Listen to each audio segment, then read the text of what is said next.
Thank you, gentlemen. I've lived in this city for all my life. I spent a lot of time in South Glengarry as my grandparents had a farm down there. We live in the part of a province where we have what we call a hidden jewel. With a proud, rich history, we have an abundance of natural wonders, resources in an ideal location.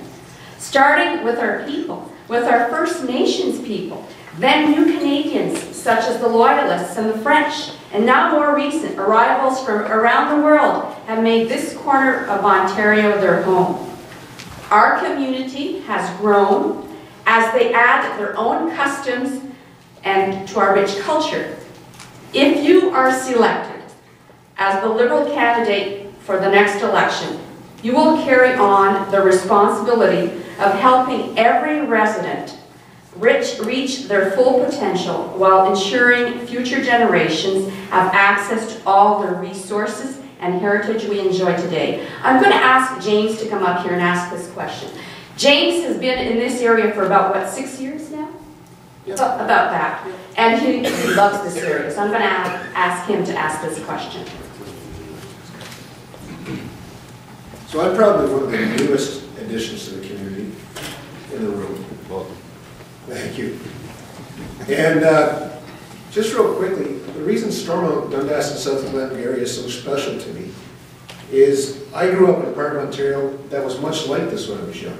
My family settled that part of the province, much like Jim can talk about his lineage here, and probably a lot of people in the room can. And back then, population was 300. Now it's close to 30,000. I was lucky enough to come to this area and I met my beautiful wife Julie, who's here with me tonight. And I've never left Eastern Ontario.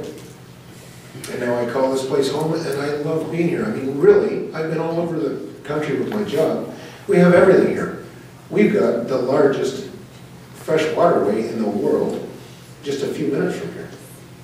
We've got more arable land that could feed everybody in Eastern Ontario in this region. And thanks to, the newcomers, if you want to say, because you've been here 28 years, I've only been here 6 years. But when you bring your culture to our riding, you increase the opportunities for the farmers here because of the fact that you have different diets from your culture. And that increases for us too, because you know what? You like your food as well. So it adds to our riding, it adds to our culture. And it increases the opportunities for all of us. So when I come to Stormont, Dundas, and South Glengarry, I was in my house not even 2 hours, and I knew most of the neighbors on my street because they were there helping me unpack. And when I found out that my kids couldn't hear, I was introduced by a neighbor to Jim. And through Jim, I've met a great number more people. So I love this community, that's why I'm involved.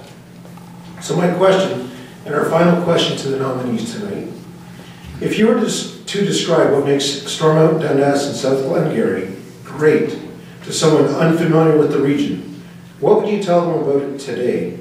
And what could it be 10 years from now? Thank you. And we'll start with Pat again.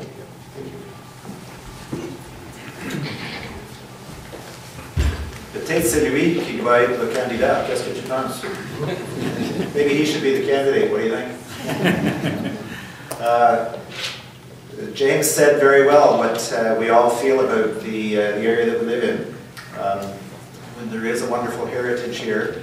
If you want to understand Canada, you need to understand Eastern Ontario and the progress of our history in this community.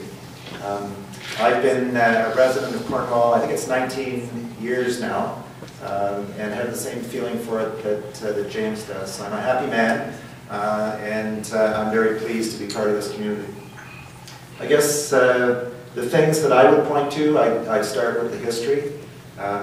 If you want to understand who you are and where you fit, you need to understand, if that's for me, I'll be with you in just a moment. There are wonderful opportunities to understand what we are by introducing ourselves to the history of this community. Jim has done fantastic work to create opportunities for all of us to learn about that history and to involve ourselves in it. I've been part of a group that is studying arts and culture in our community, and that is going to be bringing forward a plan to introduce to the various municipalities, the 6 municipalities of SD&G plus the City of Cornwall. We need a plan for supporting the arts in our community. There is a tremendous, I know I'm on about economics all the time, but there's a tremendous opportunity in the arts to build business in our community. And I'm learning as I think about the arts and participate in a study of where the arts fit, that progressive businesses now are studying what artists do to understand the creative impulse and to see how that can be applied in a business setting to introduce growth in a business. The other thing I'd like to point to is we've got the great benefit of being next to one of the most successful native reserves in the country. The people of Akwesasne are a force for good in our lives, and we should be taking advantage of the relationship that we can build with them. There is mistrust and suspicion on both sides of that relationship, and it's not appropriate. The native people who live out in Akwesasne want the same things that we do. They want their lives to be happy and healthy and successful. They want economic opportunities. And some of the people will tell you that they participate in things like smuggling because they don't have the economic opportunity that we do. And if we can, some of the great Canadian families, of course, have been built on smuggling, but their fortunes started that way. And we need to find a way to convert the energy that's going into those illicit and inappropriate activities and convert that to positive growth. But the culture that the native people have and that they can offer to us to show us about their relationship with the environment, that's where I see opportunities for us to work with them. Merci beaucoup.